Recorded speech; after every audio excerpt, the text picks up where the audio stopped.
ദേശാഭിമാനി അക്ഷരമുറ്റം പതിപ്പിൽ നിന്നുള്ള ചോദ്യോത്തരങ്ങളടങ്ങുന്ന രണ്ടാമത്തെ പാർട്ട് വീഡിയോയിലോട്ട് എല്ലാ കൂട്ടുകാർക്കും സ്വാഗതം. തട്ടിപ്പ് കോളുകൾ റിപ്പോർട്ട് ചെയ്യാനും നഷ്ടപ്പെട്ട ഫോണുകൾ ബ്ലോക്ക് ചെയ്യാനുമായി പുറത്തിറങ്ങിയ മൊബൈൽ ആപ്പ് ഏതാണ്? ഉത്തരം സഞ്ചാർ സാരഥി. ഇന്ത്യയുടെ ക്രയോമാൻ എന്നറിയപ്പെടുന്നത് ആരെയാണ്? ഡോക്ടർ വി നാരായണ ISROയുടെ ചെയർമാനാണ്. മികച്ച കായിക പരിശീലകന് നൽകുന്ന ദ്രോണാചാര്യ പുരസ്കാരത്തിൻ്റെ സമ്മാനത്തുക എത്രയാണ്? 10 ലക്ഷം രൂപ. 2025 ഏത് വർഷമായിട്ടാണ് ഐക്യരാഷ്ട്രസഭ ആചരിക്കുന്നത്? അന്താരാഷ്ട്ര സഹകരണ വർഷം, അന്താരാഷ്ട്ര ക്വാണ്ടം സയൻസ് ആൻഡ് ടെക്നോളജി വർഷം, അന്താരാഷ്ട്ര ഹിമാനി സംരക്ഷണ വർഷം. UIDAI unique identification authority of ഇന്ത്യയുടെ പുതിയ CEO ആരാണ്? ഭുവനേഷ് കുമാർ. തെരഞ്ഞെടുപ്പിൽ ഭിന്നശേഷിക്കാരുടെ പങ്കാളിത്തം ഉറപ്പുവരുത്താൻ തെരഞ്ഞെടുപ്പ് കമ്മീഷൻ ആവിഷ്കരിച്ച മൊബൈൽ ആപ്പ്. ഉത്തരം സക്ഷം. ഇന്ത്യയിലെ ആദ്യത്തെ HMPV human മെറ്റാന്യൂമോ virus case report ചെയ്തത് എവിടെയാണ്? ഉത്തരം ബംഗളൂരു. ഇന്ത്യയിൽ ആദ്യമായി വിമാനങ്ങളിൽ സൗജന്യ വൈഫൈ സേവനം നൽകുന്ന വിമാന കമ്പനി ഏതാണ്? Air India. 63ാമത് സംസ്ഥാന സ്കൂൾ കലോത്സവത്തിൻ്റെ വേദി ഏതായിരുന്നു? തിരുവനന്തപുരം. കലോത്സവ വേദികൾക്ക് കേരളത്തിലെ നദികളുടെ പേരാണ് നൽകിയത്. പ്രധാന വേദിയുടെ പേരാണ് MD നിള. 2025 ജനുവരിയിൽ ബ്രിക്സിൽ അംഗമായ രാജ്യം ഏതാണ്? ഇന്തോനേഷ്യ.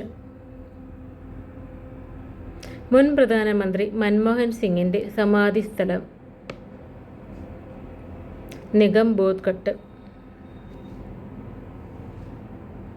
മേജർ ധ്യാൻചന്ദ് ഖേൽരത്ന പുരസ്കാരം നേടുന്ന ഏറ്റവും പ്രായം കുറഞ്ഞ താരം? D. ഗുകേഷ്. ഇന്ത്യൻ ആർമിയുടെ കിഴക്കൻ കമാൻഡിൻ്റെ ആസ്ഥാനത്തിൻ്റെ പുതിയ പേര്? വിജയ് ദുർഗ്. പഴയ പേര് ഫോർട്ട് വില്യം. മനുഷ്യാവകാശ കൗൺസിലിൽ നിന്ന് അടുത്തിടെ പിന്മാറിയ രാജ്യം ഏതാണ്? ഉത്തരം അമേരിക്ക. ഇന്ത്യയിലെ ആദ്യത്തെ ദേശീയ സഹകരണ സർവകലാശാല നിലവിൽ വരുന്നത് എവിടെയാണ്? ഗുജറാത്ത്. അടുത്തിടെ ചിനാർ മരങ്ങളുടെ സംരക്ഷണം ലക്ഷ്യമിട്ട് ട്രീ ആധാർ മിഷൻ ആരംഭിച്ചത് ഏത് സംസ്ഥാന സർക്കാരാണ്? ജമ്മു കാശ്മീർ.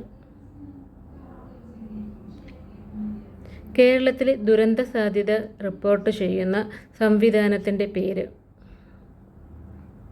കവചം. ഏത് രോഗത്തിനെതിരായ ലോകത്തിലെ ആദ്യത്തെ വാക്സിനാണ് ചിക്കൻ?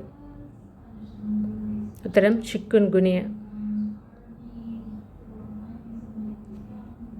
കടലിന് മുകളിലൂടെയുള്ള ഇന്ത്യയിലെ ആദ്യ കണ്ണാടി പാലം നിലവിൽ വന്ന സ്ഥലം ഏതാണ്? കന്യാകുമാരി.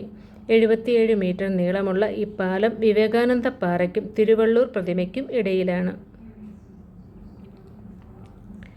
ദേശീയ അവബോധം വളർത്തുന്ന പരിപാടികളും മത്സരങ്ങളും സംഘടിപ്പിക്കുന്നതിനായി 2025 റിപ്പബ്ലിക് ദിനത്തിൽ സ്കൂൾ അവധി ഒഴിവാക്കിയ സംസ്ഥാനം ഏതാണ്? മഹാരാഷ്ട്ര. ഇന്ത്യയിലെ ഏറ്റവും വലിയ കൽക്കരിപ്പാടം? ജാറിയ, ജാർഖണ്ഡ്. സ്കൂൾ വിദ്യാർത്ഥികളിൽ ലഹരിയുടെ ഉപയോഗം തടയുന്നതിനായി കേരള സർക്കാർ നടപ്പാക്കുന്ന പദ്ധതി ഏതാണ്? നേർവഴി. റോബോട്ട് എന്ന വാക്ക് ഏത് ഭാഷയിൽ നിന്നാണ്? ചെക്ക് ഭാഷയിൽ നിന്ന്. അന്തരീക്ഷമർദ്ദം അളക്കാൻ ഉപയോഗിക്കുന്ന ഉപകരണം ഏതാണ്? ബാരോമീറ്റർ. ഏത് ഉടമ്പടിയുടെ ഓർമ്മയ്ക്കായാണ് സെപ്റ്റംബർ 16 ഓസോൺ ദിനമായി ആചരിക്കുന്നത്? മോൺട്രിയൽ ഉടമ്പടി. മണ്ണിനെക്കുറിച്ചുള്ള ശാസ്ത്രീയ പഠനം അറിയപ്പെടുന്നത് ഏത് പേരിലാണ്? പെഡോളജി. 2024 കോമൺവെൽത്ത് ചെറുകഥാ പുരസ്കാരം നേടിയത്?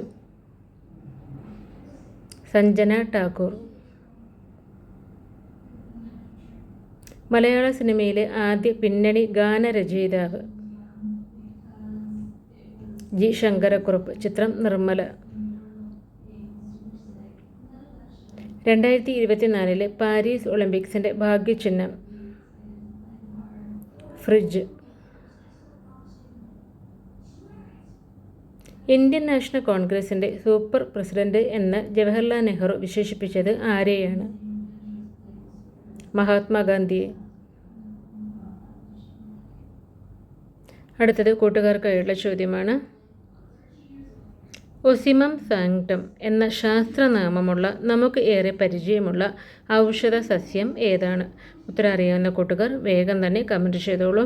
അടുത്തൊരു വീഡിയോയുടെ നമുക്ക് വീണ്ടും കണ്ടുമുട്ടാം. അതുവരേക്കും എല്ലാവർക്കും ബൈ. Thanks for watching.